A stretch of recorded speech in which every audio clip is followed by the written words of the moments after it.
Hello everyone, मैं हूं दीपिका। आज के इस वीडियो में आप सुनेंगे जहां कोई वापसी नहीं, जिसके लेखक हैं निर्मल वर्मा। तो आइए शुरू करते हैं। सिंगरौली 1983 यानी 1983।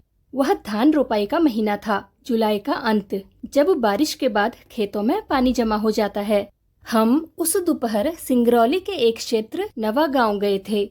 इस क्षेत्र की आबादी 50,000 से ऊपर है, जहां लगभग 18 छोटे छोटे गांव बसे हैं। इन्हीं गांव में एक का नाम है अमझर, आम के पेड़ों से घिरा गांव, जहां आम झरते हैं। किंतु पिछले 2-3 वर्षों से पेड़ों पर सूनापन है। न कोई फल पकता है, न कुछ नीचे झरता है। कारण पूछने पर पता चला कि जब से सरकारी घोषणा हुई है कि अमरौली प्रोजेक्ट के अंतर्गत नवा गांव के अनेक गांव उजाड़ दिए जाएंगे, तब से न जाने कैसे आम के पेड़ सूखने लगे। आदमी उजड़ेगा तो पेड़ जीवित रहकर क्या करेंगे।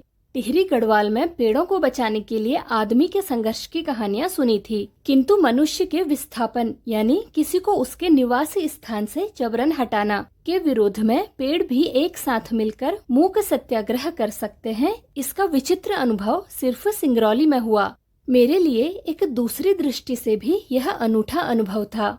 लोग अपने गांव से विस्थापित होकर कैसी अनाथ उन्मूलित जिंदगी बिताते हैं, यह मैंने हिंदुस्तानी शहरों के बीच बसी मजदूरों की गंदी, दम घुटती, भयावह बस्तियों और स्लम्स में कई बार देखा था। किंतु विस्थापन से पूर्व वे कैसे परिवेश में रहते होंगे, किस तरह की जिंदगी बिताते होंगे, इसका दृश्य अपने स्वच्छ पवित्र खुलेपन में पहली बार अमझर गांव में देखने को मिला। पेड़ों के घने झुरमुट, साफ सुथरे खप्पर लगे मिट्टी के झोपड़े और पानी, चारों तरफ पानी। अगर मोटर रोड की भागती बस की खिड़की से देखो तो लगेगा जैसे समूची जमीन एक झील है, एक अंतहीन सरोवर, जिसमें पेड़, झोपड़े, आदमी, ढोर डांगर आधे पानी में आधे ऊपर तिरते दिखाई देते हैं। मानो किसी बाढ़ में सब कुछ डूब गया हो, पानी में धंस गया हो। किंतु यह भ्रम है। यह बाढ़ नहीं, पानी में डूबे धान के खेत हैं। अगर हम थोड़ी सी हिम्मत बटोरकर गांव के भीतर चलें, तब वे औरतें दिखाई देंगी जो एक पात में झुकी हुई धान के पौधे छप छप पानी में रोप रही हैं। सुंदर सुडौल, धूप में चमचमाती काली टांगें और सिरों पर चटाई के किश्तीनुमा हैट, जो फोटो या फिल्मों में देखे हुए वियतनामी या चीनी औरतों की याद दिलाते हैं। जरा सी आहट पाते ही वे एक साथ सिर उठाकर चौंकी हुई निगाहों से हमें देखती हैं, बिल्कुल उन युवा हिरणियों की तरह जिन्हें मैंने एक बार कान्हा के वन्य स्थल में देखा था। किंतु वे डरती नहीं, भागती नहीं, सिर्फ विस्मय से मुस्कुराती हैं और फिर सिर झुकाकर अपने काम में डूब जाती हैं। यह समूचा दृश्य इतना साफ और सजीव है, अपनी स्वच्छ मांसलता में इतना संपूर्ण और शाश्वत कि एक क्षण के लिए विश्वास नहीं होता कि आने वाले वर्षों में सब कुछ मटियामेट हो जाएगा।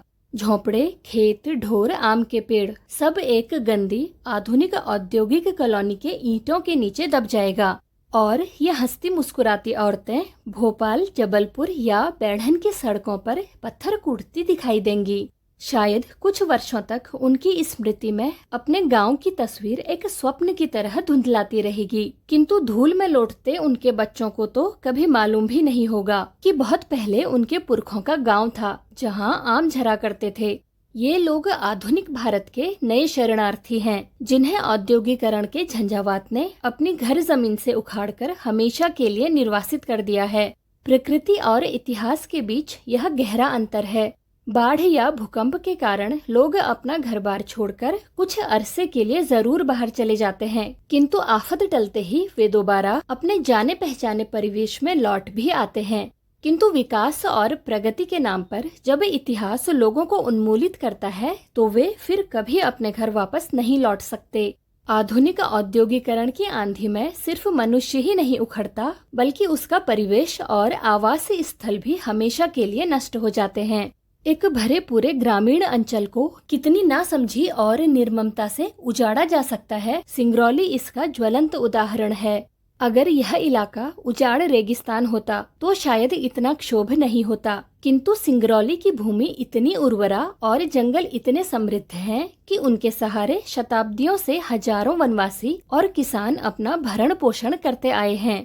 1926 यानी 1926 से पूर्व यहाँ खैरवार जाति के आदिवासी राजा शासन किया करते थे, किंतु बाद में सिंगरौली का आधा हिस्सा, जिसमें उत्तर प्रदेश तथा मध्य प्रदेश के खंड शामिल थे, रीवा राज्य के भीतर शामिल कर लिया गया।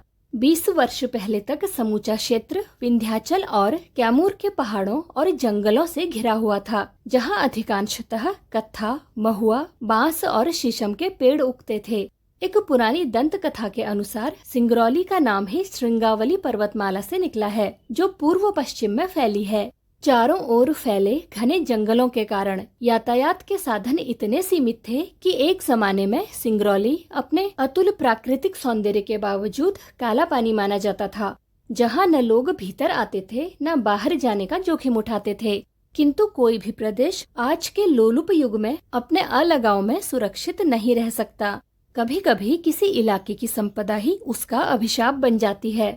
दिल्ली के सत्ताधारियों और उद्योगपतियों की आंखों से सिंगरौली की अपार खनिज संपदा छिपी नहीं रही। विस्थापन की एक लहर रिहंद बांध बनने से आई थी, जिसके कारण हजारों गांव उजाड़ दिए गए थे। इन्हीं नई योजनाओं के अंतर्गत सेंट्रल कोल फील्ड और national super thermal power corporation का निर्माण हुआ। चारों तरफ पक्की सड़कें और पुल बनाए गए। सिंगरौली, जो अब तक अपने सौंदर्य के कारण बैकुंठ और अपने अकेलेपन के कारण काला पानी माना जाता था, अब प्रगति के मानचित्र पर राष्ट्रीय गौरव के साथ प्रतिष्ठित हुआ। कोयले की खदानों और उन पर आधारित ताप विद्युत गृहों की एक पूरी श्रृंखला ने पूरे प्रदेश को अपने में घेर लिया। जहां बाहर का आदमी भटकता न था, वहां केंद्रीय और राज्य सरकारों के अफसरों, इंजीनियरों और विशेषज्ञों की कतार लग गई।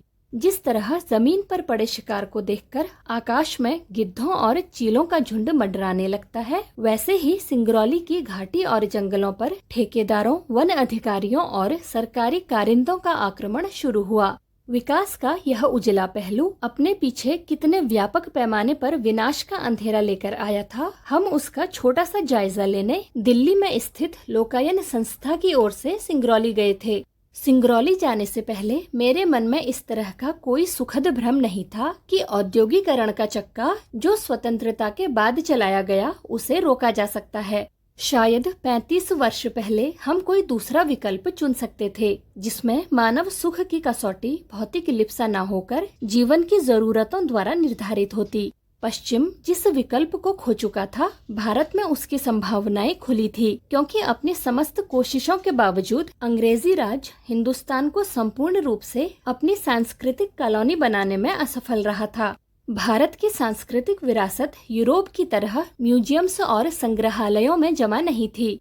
वह उन रिश्तों से जीवित थी जो आदमी को उसकी धरती, उसके जंगलों, नदियों, एक शब्द में कहें उसके समूचे परिवेश के साथ जोड़ते थे।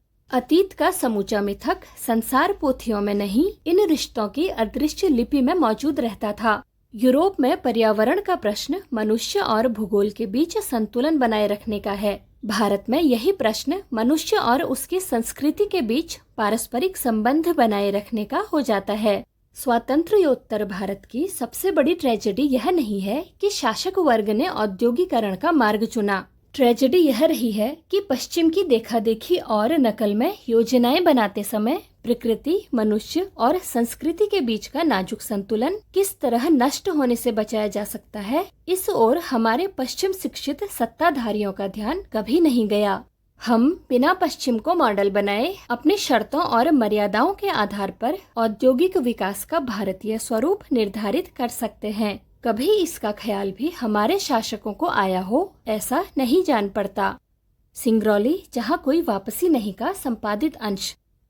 आज की इस वीडियो में बस इतना ही। वीडियो में अंत तक बने रहने के लिए आपका शुक्रिया। तो मिलते हैं अगली वीडियो में एक नए अध्याय के साथ। Thank you.